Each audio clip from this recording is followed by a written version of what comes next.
Hello and welcome to Freedom Frontline. Hope you guys are having a good day, and we have had a wonderful day here. It's a beautiful day on the Mississippi Gulf Coast. It feels, in my book, it's almost perfect. If it was about 95 degrees, it would be perfect for me. And so I like it about 95, close to 100 with 0% humidity. Humidity would be great. And so, but anyway, thank you for tuning in. Thanks for watching. And Freedom Frontline, it's a joy today to have our commissioner, our agriculture commissioner, on set. And Commissioner Gipson, thank you for joining us. Thanks for being here with us today. Well, Dan, it's great to be here. I want to thank you for having me, and thank you for having this great program for people to watch and learn about what's happening and how we can stand up and fight for freedom. It's important, and thank you for taking the bull by the horns on this. Well, I appreciate that, Commissioner, and thanks for being with us today. And, of course, it's good to have my good friend Ron Mattis with us. And Ron's only going to be with us for just a little bit today. He's got to get over to New Orleans. But, Ron, thank you for being with us on set today as well. It's always a pleasure to be with you, Dan.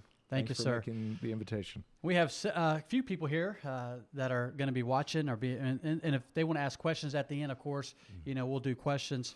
And at the end, if anybody would like to have a question or even come and join us on the set and talk, I'm fine with that as well. Let's just jump right into talking about something that's very important to me, and that is whenever it comes to Christians being involved in the political arena. Unfortunately, so many Christians in today's world has vacated the political arena whenever we should be charging, the political arena. We should be engaged and involved in the political arena. And I know, Commissioner, you and I, which is pretty awesome. I love this right here. The commissioner's a pastor of a church, and he pastors a Baptist church, and I pastor a Baptist church. And so it's a joy for me to be able to host you, on this show with you being a pastor, and then also with your engagement, in the political arena. So talk a little bit about how you got involved in the political arena, and then also from a pastor viewpoint of Christians being engaged in the political arena.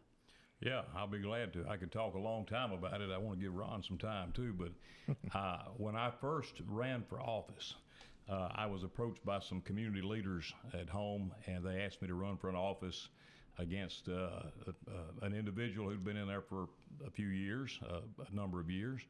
And I said, first I'm going to have to pray about this. So I prayed about it. So I'm going to have to talk to my wife, Leslie, about this and find out if I can actually do this and still, provide for my family and be able to do what I need to do for my family responsibilities in terms of time. And we had, at that time, two small boys. Now we have 2 boys and 2 girls. So I did pray about it. And I will tell you that God answered my prayers in a very clear way. I actually went to a pastor's conference for a weekend with my wife, Leslie. We were there, and I said, Lord, I want you to tell me, do I need to do this or not? I just need to know. I didn't have a peace about it. And I got on the elevator in Chicago, Illinois, at a Moody Bible Institute pastor's conference, and the lady that got on with us, she was from Iowa or Indiana, one of those Midwestern states, and I talked to her a little bit, and she asked a little bit about us, and as she got off the elevator, she said, we need men like you in the government. I said, well, thank you, Lord. And God answered my prayer just like that. Leslie and I looked at each other, and we said, it's a yes. And so we spent the rest of that weekend enjoying the Bible teaching at this conference. And really all the big decisions that I've ever made in my life have been a matter of prayer, whether it was marrying Leslie or, our children's situations. And running for office is no different. So we always seek God's leading on this. And I have no doubt I can look back at my career in the House of Representatives and here as Ag Commissioner, and I can tell you, not a doubt in my mind that I have been in the right place at the right time by God's direction. And I thank God for the ability to fight for what is right. And we were able to do a lot of good things. So that's how I got involved, and I've never looked back. And, I continue to pray and seek God's will for the future. Ron is here, and Ron does a lot of work. He's been doing a lot of work in the legislature in Jackson. Not only in Jackson, he's been doing also a lot of work with the Trump administration in D.C. As a matter of fact, Ron has been to D.C., the last several weeks working on different bills. And so, Ron, it's kind of the same question, your involvement, in the political arena, and Ron does a lot of work with the church, with the Pentecostal church, and does a lot of work there in Jackson, a lot of work in D.C. So, Ron, from your perspective as well, tell us a little bit about what you have going on the work that you're doing in D.C. and about the importance of the Christian being engaged in the political arena. No, I think you're right about the importance for Christians to be engaged. And my journey started. I moved to Mississippi 13 years ago, and I've always had an interest in politics. But moving to Mississippi, I got the opportunity to work for the Pentecostal Church, and that really opened my eyes to, I think, one of the greatest opportunities, but also one of the greatest challenges, and that is engagement by people of faith in the public square. And I think whether you're Baptist or Pentecostal or Catholic or any of the other denominations, I think you would agree that really for the last generation or so, that kind of involvement that we're talking about has been largely discouraged. There's a natural and I think justified fear on the part of pastors or business leaders who are people of faith of getting engaged in the public square because they're afraid of the consequences and the blowback associated with standing up for something that they believe. And the government, frankly, has created that fear. We've often seen a government that's hostile to people of faith, and that's been growing over the decades, right? And so I think you can draw a clear line. Back in the 1950s, they took prayer out of schools. The response of the church, by and large, and when I say the church, I'm talking about the church at large, regardless of denomination, the response of the church was really to get mad and get over it. Then in the 70s, we saw Roe v. Wade decided. The response was much the same. The church got angry, and then we got over it again. In 2016, we saw the Obergefell decision change the definition of marriage, and once again, the church got mad and got over it. And every time, it's almost without fail, every time the church retreats from something that they should be actively engaged in, government steps in to fill the void. So, our mission with my work with the Pentecostal Church is to encourage pastors to educate them on common sense ways they can get involved. Number one, everybody should be praying for their elected officials. Right. Without fail, whether it's Democrat, whether it's Republican or independent, we should be asking that God would move on their hearts to make good decisions. But the second thing we should do is there's things that clearly align with our sincerely held religious beliefs that we should be active in speaking with our elected officials about. One of the things I noticed when I started working for the church was we have an annual camp meeting, and elected officials all would line up to come. And they'd be there every night, and we would announce them, we'd introduce them, but we weren't really using that influence for good.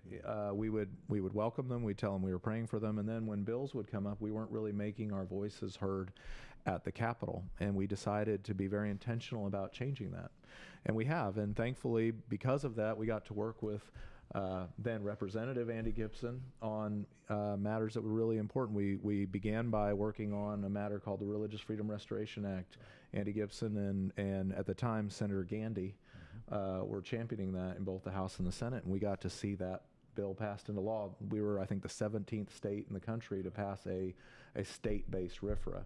And from there, we passed a 20-week abortion bill. Then after that, a 15-week. Along the way, we were able to work on something that I think most people of faith don't necessarily think about, but it's really important because a number of years ago, then Speaker of the House, Nancy Pelosi, wanted to pass a bill that was, in essence, a sunshine law that would have made disclosure of donor lists for all 501Cs a law, right? So think about that as a pastor. Telling your members that all their donations are public record to your church. Well, think about how that can be used as a weapon. So in Mississippi, we passed a law that said that can't be done. So those are ways that you protect people's ability to live out their sincerely held religious beliefs, but it's only going to happen.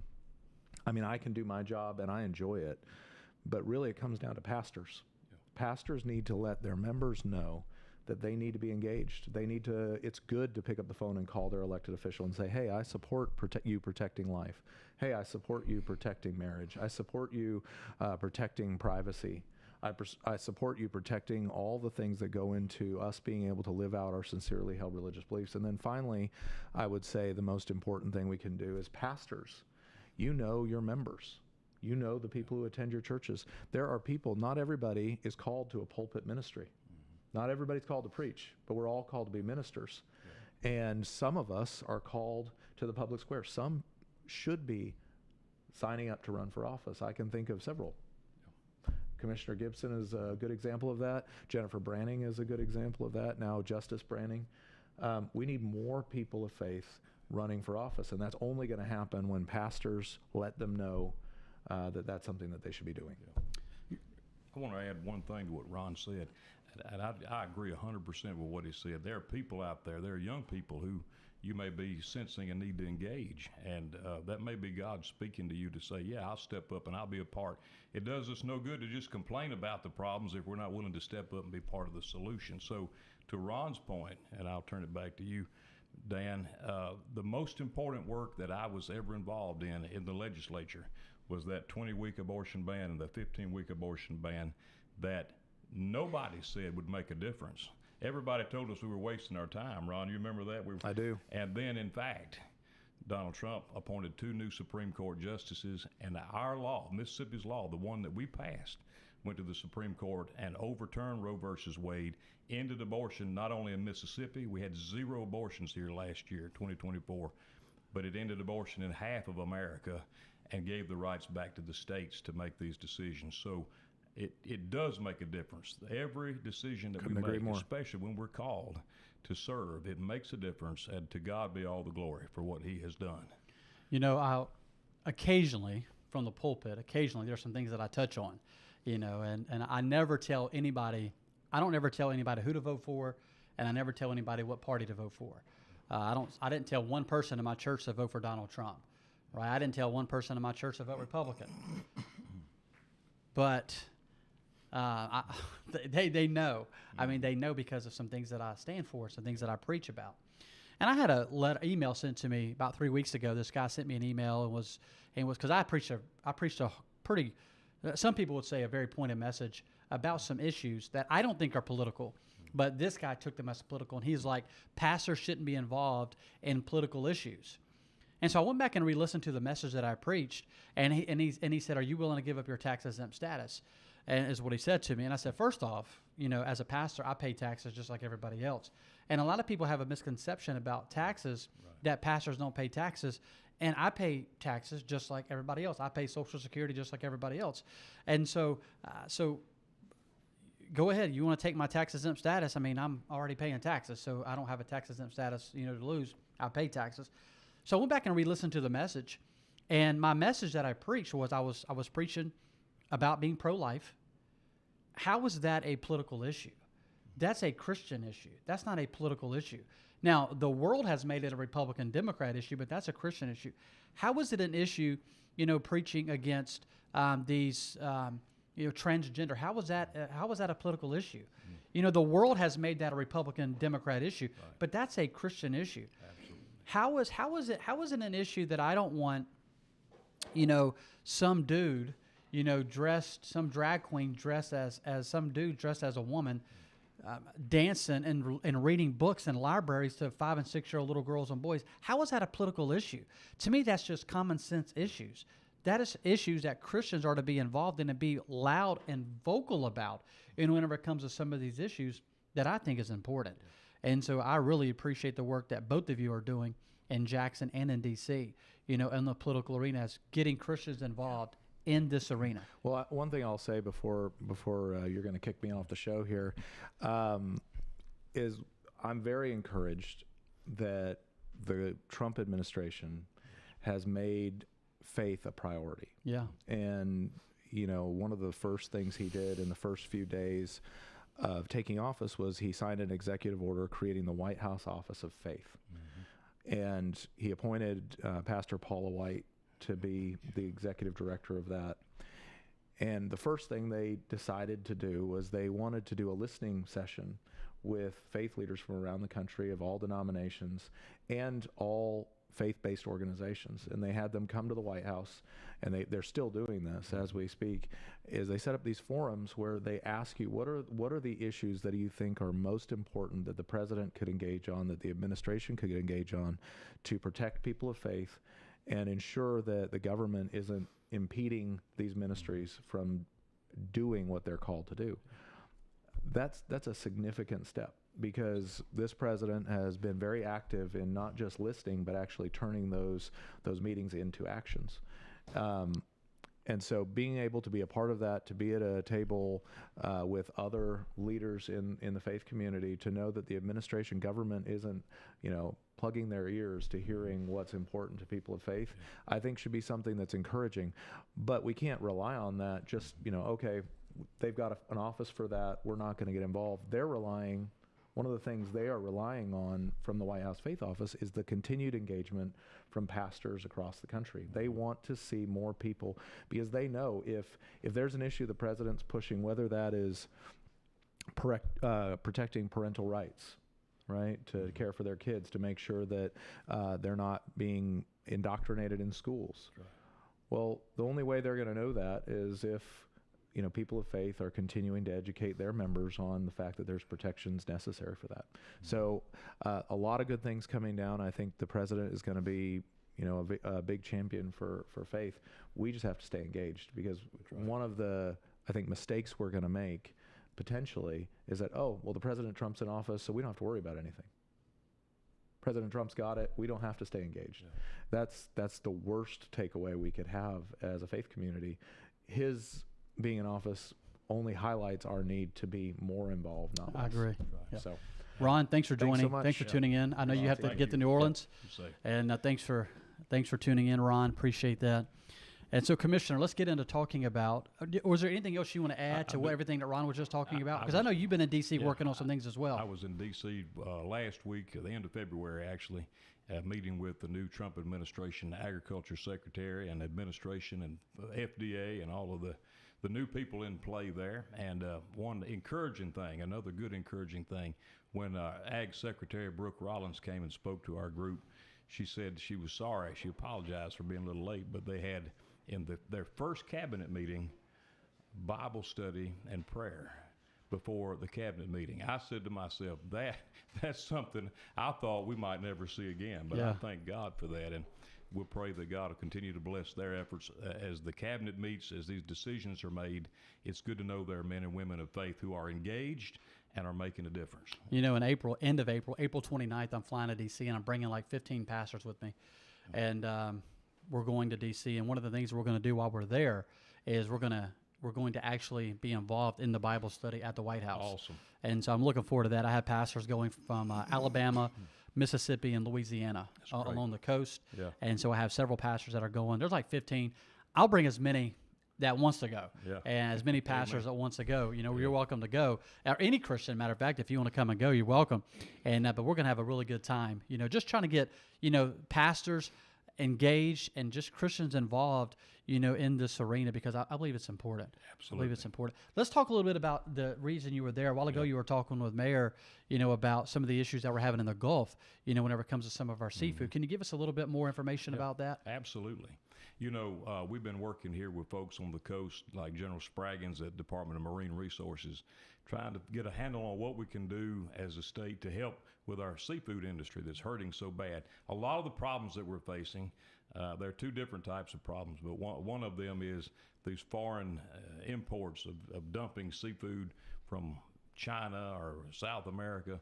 They're selling it at cut rate, and it's being sold, and it's really hurting our local seafood industry here on the Gulf Coast. So we got a bill, House Bill 602, I think is the number that is making its way through the process to basically do the same thing for seafood that we've done for our catfish industry.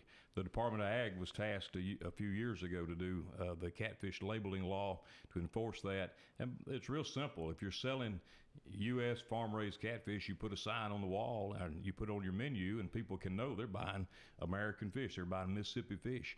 And we want to do the same thing for the seafood industry to help the fishermen and help the industry as a whole, and to push back against these foreign imports that have been dumped on us. And frankly, the Trump administration is putting some tariffs in place that will probably help with putting a dent in some of those imports. We want to strengthen the seafood industry. And then, of course, the Mississippi River flooding that Mississippi has been getting the shaft on for years and years and years. The opening of the Bonnie Carey Spillway, putting all that fresh water into the Gulf of America. We want to say That's right. I've always said Mexico, but it's the Gulf of America, and we want to push back against that type of freshwater contamination of the Gulf, so that our oyster beds remain healthy. Those are two things that we're working on, and look forward to working on them in the future. But we did, the legislature's got a bill passing up on this country of origin labeling for seafood. We've supported 100%, and we have stepped up and said, yes, we will work with DMR to help enforce it should it become law, and I certainly hope it will become law. Yeah, it needs to.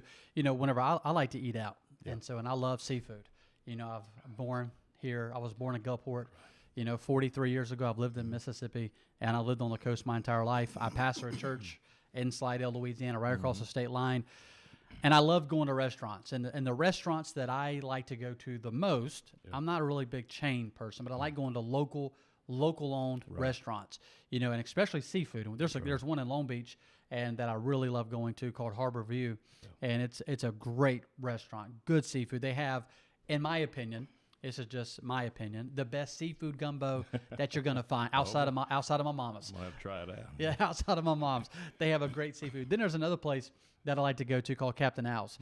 And so it's a great place. It's a good seafood place. And they have, it's called the Nickel Creole.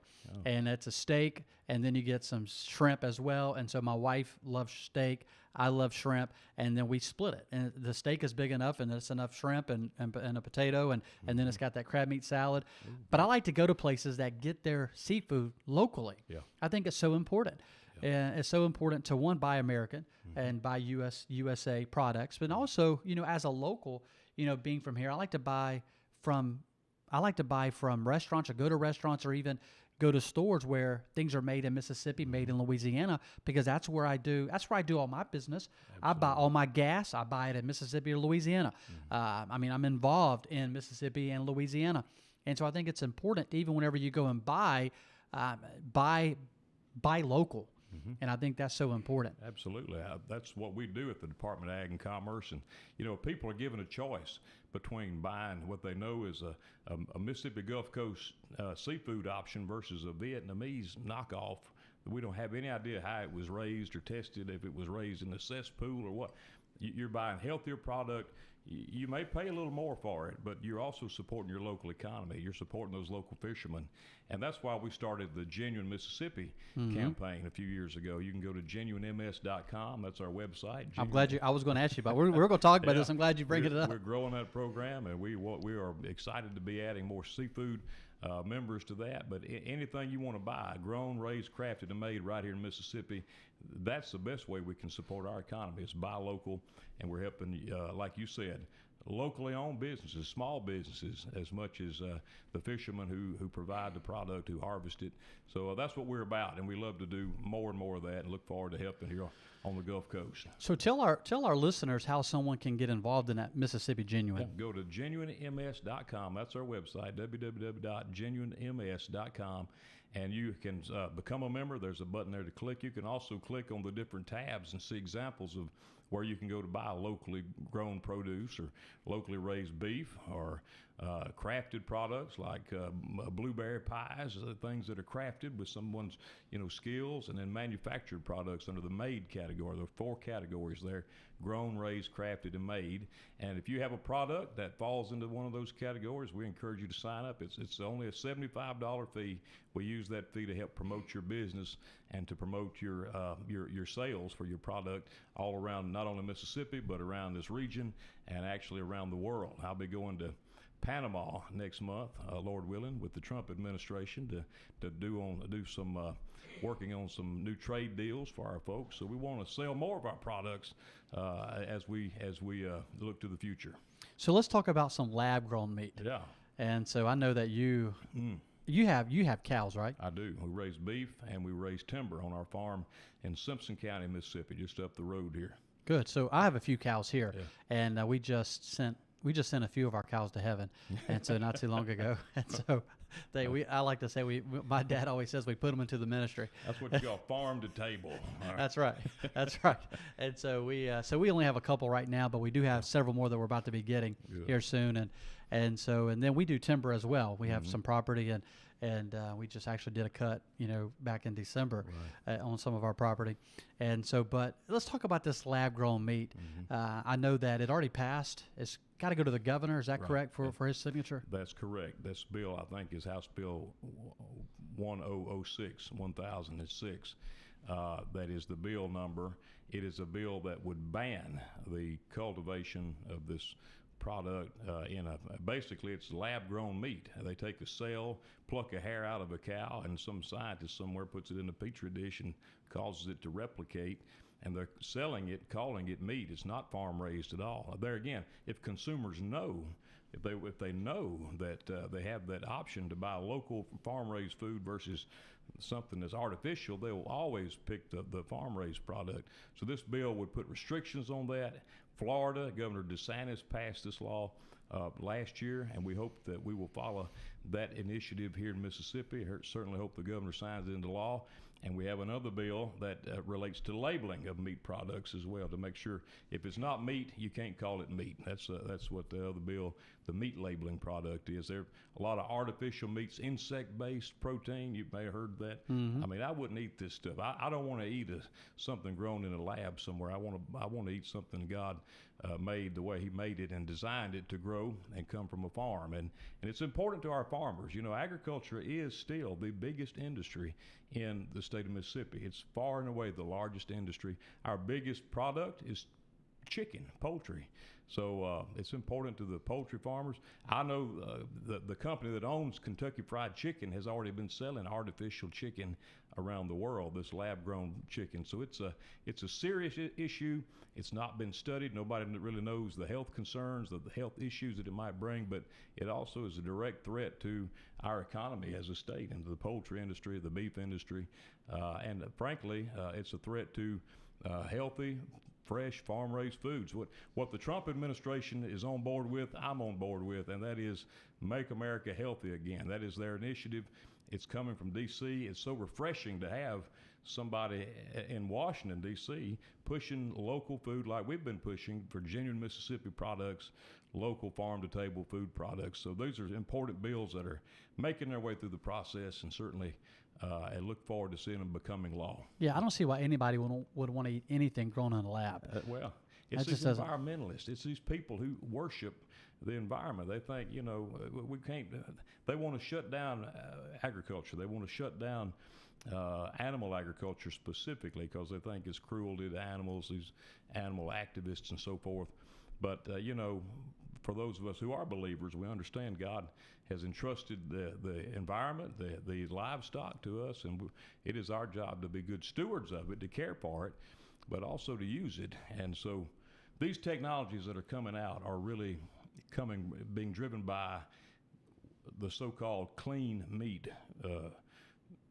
groups. They are saying we want to create an artificial alternative to farm-raised products, and I'm not going to be eating any lab-grown meat. I don't think anybody else out there listening is either. Way. Yeah. So my freezer right now on my back porch is slam full of the cleanest meat you're going to get. That's right. And it was meat that was from cows raised right out here. Only God could make a brown cow eat green grass, make red meat, and give white milk and churn yellow butter. All right, so that's right. That's the way God designed it. That's right. It's the best way. And that's clean. That's the cleanest meat you're going to get. That's is what's in my freezer right now. And then I've got over there on the counter somewhere, or maybe it's in a drawer. There's a big, huge bowl, and it is slam full of eggs that came from our chickens. That's on the other side of the property. Wow.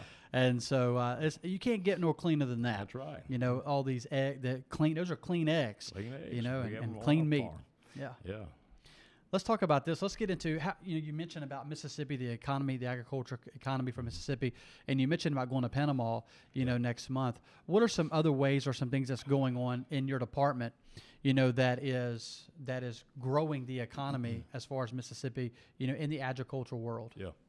Well, unfortunately, the Biden administration allowed our country to get in the worst agricultural food trade deficit in the history of America. It's this bad that in 2024, America actually imported $37 billion more food and ag products than we exported. That's never happened before.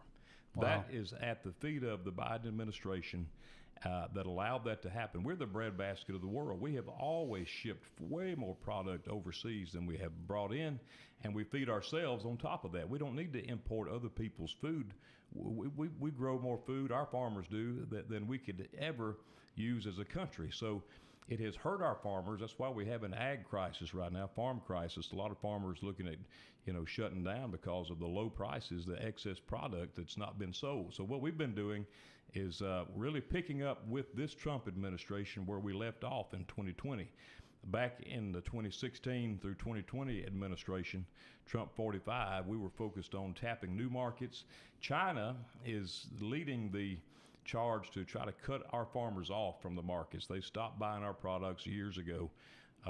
That's one reason why Donald Trump is working to get a new trade deal to put these tariffs on them to try to stop their dumping of product here in America. But we have started out 6 years ago when I became involved, going to countries like India, the world's fastest growing country. They also have elections. They're a free country. They are have more people now than China does. So this is an opportunity for new markets for our poultry. We shipped the first shipments of Mississippi poultry to India back in 2018, and we were really proud about that. And then COVID hit, and when Biden took office, all of those efforts just languished. So we were ramping that back up. I went to India last year on another trip, going to Panama here this year. We're looking to tighten up the loopholes and to find more ways to expand our products to go to these different ports in South America, Central America, and also through that canal to Asia. And we're trying to grow our exports because the fact is, 1 out of every 3 acres of production in Mississippi, 1 out of every 3 acres historically has been sold in international markets. Now, Biden allowed all that to collapse, and we're going to rebuild it. And going to Panama, I think, is going to be a big part of that solution. Again, finding ways not to just complain about the problem, but to find the solutions. We had to tap the new markets. Been to Taiwan, a great trading partner of ours. One of my philosophies is to find people around the world that share our values of freedom, of elections, free elections, and representative democracy, republic. And so we want to do business with these folks, and we're finding ways to do that. Europe has really done a lot of damage to itself. They have, through their regulations, the European Union has shut down modern farming practices in the EU. So they've begun to buy more products internationally. It's sad for them that they've lost the ability to feed themselves, but we'll be able to sell them more of our products as well. So all of that's the part of the initiative that we have to grow an agricultural trade program that will eliminate this ag trade deficit that Biden has left us with and have us actually selling more product than we're bringing in. That's going to be a big, big topic for the next 4 years. Do you believe that China should own any property in Mississippi? I believe they should own 0. That's the number of acres, 0 acres. They should own 0% of any acre in the state of Mississippi. And for that matter, I'm not in favor of any foreign country coming in here and buying up our farmland. It's happening every day. It's been happening. There was a report that came out in December that showed just in 1 year, Mississippi lost 40,000 acres to solar farms, many of which are owned by foreign investors. I mean, that's part of the Green New Deal, as Trump says, the Green New Scam, where people are walking in telling farmers, we'll pay you 6 times what your farm is worth if you'll just let us lease your land for 30 years to put a solar panel. Thousands of acres. These things are taking away our farmland. Every acre of farmland we lose is an acre that we don't have to use to feed our country and people around the world. So I'm very much against foreign ownership of land. And China is definitely our greatest adversary. They're playing a long game, and Yeah, they are. They are. We know what they're doing. We know what they're up to, and Trump knows what they're up to. And I'm thankful we have a president who understands the threat that they are. And I'll say this, our ag secretary at the federal level, Brooke Rollins, knows exactly what China is up to. So I'm very thankful we have an advocate for the American farmer in her new role. You know, a lot of times whenever it comes to government, unfortunately, sometimes government gets in the way. Sometimes government gets in the way of growth. Sometimes government gets in the way of, economic development. Government, in a lot of cases, and we saw this especially under the Biden administration, with so much red tape, and just so much of just them strengthening the grip upon families and upon businesses. Right. What are some things that, because I'm a small government type person, I want to cut as much red tape as possible. And I do believe that there is a need, obviously, a need for government. I mean, God ordained three things God ordained. One, he ordained government. Yeah. Two, he ordained the family, and he ordained the church. Yeah. And so those are the three institutions that God ordained. So I believe that the church has a role, and I believe that wholeheartedly. I believe, obviously, that the family has a role, and I believe that the government has a role. But unfortunately, a lot of people have expanded the government's role. And even some churches have done that. Even some pastors have done that. Some pastors want to play Lord of the flock instead of the shepherd of the flock. And sometimes even pastors will go a step further, and don't take this offensive when I say this, but sometimes pastors will be a cowboy instead of a shepherd. Yeah. And whenever it comes to the church, the cowboy drives the sheep, and a shepherd leads the sheep. And so even in the role of church, I've seen some churches, pastors want to strengthen their grip. They almost want to act like they're the FBI, and I'm not an FBI. God didn't call me to be an FBI agent. And so as a pastor, I'm to lead, the flock. And I believe that the church has a role. Yeah. And I believe that the family has a role, whenever it comes to this home, this my family. And I believe that I'm the husband, obviously, and my wife, she's the wife. And I like the verse in the Bible where it talks about, that the man is this will get me in trouble with some of the ladies watching, but the man is he's the head of the household. And my wife says she's okay with that. She's okay with being the neck because the neck turns the head. And so she says she's good with that. And so, but, the children, and so there's a role in all of that. And then when you look at the government has a role as well. And you go back to Moses and Moses' time, and that's kind of whenever the government really began, and Israel started asking for a king, and they had a leader, and God, Moses' father-in-law is the one that helped him setting up, a captain over 500, a captain over 100, a captain over 50, a captain over 10. And that's where we get our government from. Right. That's where we get our role. And so I said all that to say, coming back to the role of government, unfortunately, government has created a lot of unnecessary red tape. And so what is your thoughts on that? Yeah, I do believe that the government, which governs best, is that which governs the least. I like that. There is a role for government. Romans chapter 13, since we've been talking about faith and politics, Romans 13 tells us that we should pray for our leaders, but also says that God had a purpose in mind when he ordained the role of government, and that was to maintain an order in society. The same could be said of the family and of the church, for that matter. There's to be an order. But it's pretty simple. Romans 13, you can read it. Don't take my word for it. It says the government is there to punish bad conduct, to punish wrongdoers, and to reward those who are doing good, who are doing right. So it's really simple. And our role at the Department of Ag, we try to stay out of people's way. We always have found that by educating people what the rules are, what the laws are, there are laws in place. For example, there are certain ways that you are supposed to inspect food products before they're sold to the public in this country. A lot of that is federally driven rules and regulations. But rather than just going in and shutting down somebody who's trying to do right, if we could just teach them the proper way to do it, and then give them that opportunity to do right, that's what we want to do. We don't want to be cracking down and passing unnecessary regulations. When I took office in 2018, I had my staff go through all of our regulations, and I told them to repeal everything in there and restate everything in there that was not legislatively mandated, and we did that. And so the remaining regulations that we have are regulations that the legislature or the federal government put in place to mandate they be there. So we want to regulate the least that we have to, but we're always there for someone who is a bad actor to make sure that they are punished. They should not be allowed to do wrong against the people of the state, to sell products that are unhealthy or unwholesome, or that are not marketed correctly. And we're there, and if this seafood law becomes law, we'll be there to make sure people are, or if they say they're selling Gulf Coast seafood, it actually is, that they're doing what they said they are, instead of passing something off. Now, I know people have different ideas about the extent of laws and regulations, but I think as Americans and as Mississippians, I think we are at a place that we do believe the less regulation, the better. Cut the red tape, get government out of the way, and that's why I love the other part of my job is promoting our local products, genuine Mississippi products. So we're promoting those who are selling good products locally and helping our economy in the process.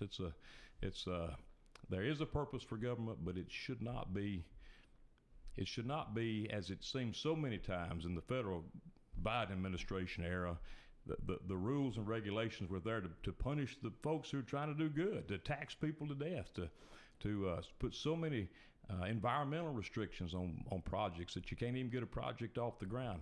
Trump is undoing a lot of that, all of that, I think, in time. And I'm so thankful that we have 4 years ahead to work together. We as a state can work with our Trump administration. For the last 4 years, we've been having to fight against the Biden administration, and I'm thankful we have a partner at the federal level that sees things the way that we do.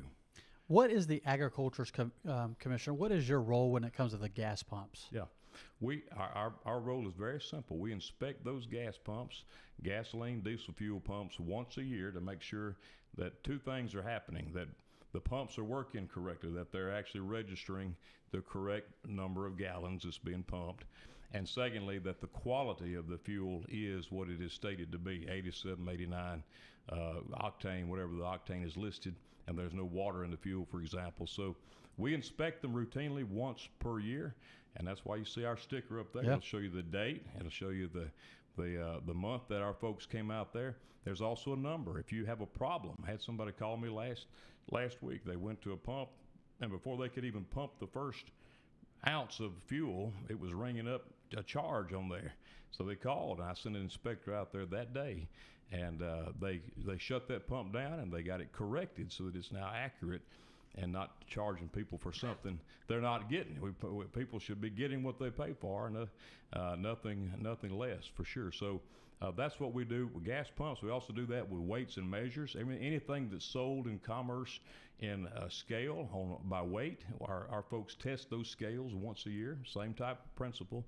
Even your grocery stores, you see our stickers at Walmart or at Kroger, at your local grocery store, where our inspectors have been there to make sure the scanners are working properly and people are getting the value for what they paid and it's ringing up correctly. And then, so really it's truthful to say the work of our small Department of Agriculture touches the lives of every person, everybody, every consumer in Mississippi. And in consumer protection, we inspect, meat cases, dairy cases to make sure they're the proper temperature for people's safety. But again, we like to educate. We like to make sure people know what the rules are. And then if there is a bad actor out there, we will make an example of them. And we find that helps the state the best to do the right thing. That's why I always talk about this one thing right here. I'm going to show you guys. Always talk about that right there. Your vote counts. Yeah. Every single show I do. I don't do one podcast where I don't mention this, and I show this right here that you're seeing on the screen. Your vote counts. Yeah. Because so many people get involved in the federal elections, and you should. You should vote for the president. You should vote for who your United States Senator is going to be. You should vote for who your congressman is going to be. That's important. Yeah. But in April 1st, we have a mayoral elections. Mm-hmm. Every single city in Mississippi is going to vote on who their mayor is going to be, who their alderman or councilman is going to be. You're going to vote on these things. It's important. And what's a shame is there'd be more people show up to vote for the president yeah. but they don't show up to vote for who's going to be their mayor, and that affects them more on day to day than who the president is. In a lot of cases. If you need your streets cleaned, if you need your ditches cleaned, your sewer, your water, these type of things, you don't call the president. You call your local mayor. You call your local councilman, your alderman. That is who you call. And so, man, I just want to say, just remind you guys that your vote counts. Get out and vote. Yeah. And speaking of that, we have a couple men here with us today. I just want to ask if you guys have any questions for our agriculture commissioner. And if you don't, that's fine. And but we have a gentleman running for mayor, Tim Pierce. We had him on the show last week. He did a great job. We have one of our councilmen here, Arlie Flowers for Gulfport, and he's been a councilman for 16 years, Arlie, and so he's done a great job. Hopefully one day, and hopefully one day he'll be I hope I don't get in trouble for saying this, but the future mayor of Gulfport, potentially one day. And then, of course, we have my friend Mayor Jimmy Rafferty here with us, and doing a good job in Pasquarcian, and appreciate the work that he's doing. And then we have Mr. Michael McGill here, and he's involved in local. And I wish everybody would be involved in what's happening, in their government. So, guys, do you guys have any questions? I would just like to commend Andy on being a big supporter of Gulf Coast seafood. Yeah. Because that's so important to so many people here on the coast, and we've been really hit hard by it. And we need help like this to get things back to the way they used to be. Thank you. I'm glad to do it. Glad to support the Gulf Coast and this great seafood industry. A lot of people come to Mississippi because they want to have some Mississippi Gulf Coast seafood, and we want to make sure that they continue to have that for years and years to come. And working with General Spraggins at DMR, doing a great job with that. We just want to help any way we can, and so this law that hopefully will become law, we'll be able to work together to keep the industry strong and make it stronger against some of these foreign imports. I have a question about, I don't know if it's called cottage farm type thing, but it's very similar. In Gulfport, we have Merck Satsumas, great asset. Yep. Out here a little bit farther is Acres Dairy. Yep. Up in Wiggins, Blackjack Ranch. How do we allow, or how do we get that information out to our constituents better? Because we're growing really neat things, good things here that a whole lot better than anywhere else. You mentioned some great genuine Mississippi members. I know Mert Satsumas is. Some of the others you mentioned are. So we created a website about 6 years ago called genuinems.com, and it has each of those locations. We also have a website about agritourism with a map on it that shows where you can visit locally these farms that have these opportunities, not just products to buy. They do have products to buy, but also activities you can get engaged in. So I'll send you our website with that information. You share it; it's out there. You don't have to reinvent the wheel. And we also do have the state's largest circulated newspaper in the Department of Agriculture. That's the Mississippi Market Bulletin, and we run that bi-monthly. It goes to every corner of the state. In fact, we're shipping it to, I think, 47 states right now. Different people are subscribing to this. So we love to run local opportunities like you're talking about. Satsuma's, the dairy, the other ranch and agritourism events that you have there.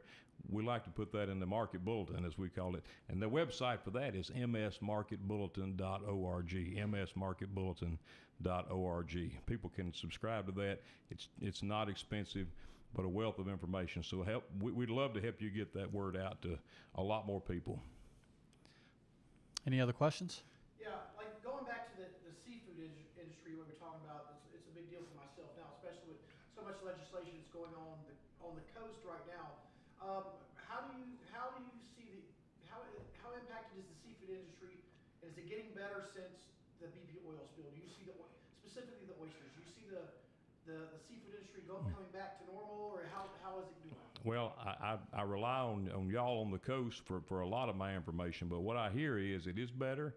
It is getting better. We're getting our oysters, built back.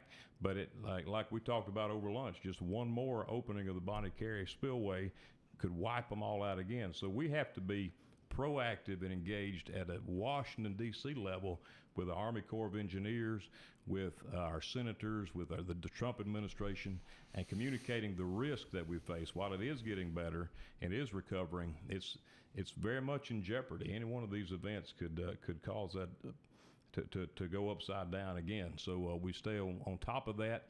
I've been working with the Army Corps of Engineers myself along the Mississippi River with all the flooding that we've seen. We've seen flooding, historic floods. People that said it would be a 100-year flood now is becoming a every 2-year flood on the Mississippi River. And that affects the Gulf Coast because every time these floods come, they're looking to open that spillway. So I have developed relationships with the general of the Army Corps of Engineers. They seem to change pretty regularly these days, but staying in touch with them, and they want to help. But the issue is they've not had the direction or the funding or the EPA approval or so much red tape you talked about that we have to stay ahead of. So that's a good question. It's better, but it's still at risk, I guess, is the short way of answering that question. I have one question left. All right. Are you going to run for governor?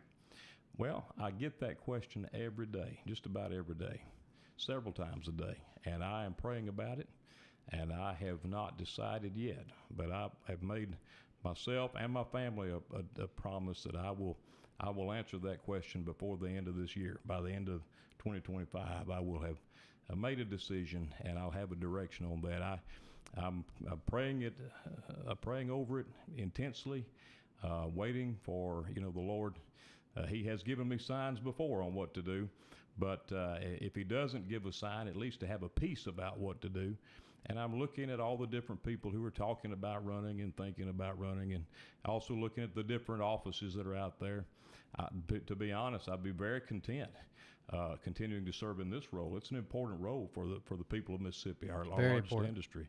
But I want to do what God wants me to do, and that's really the truth of it.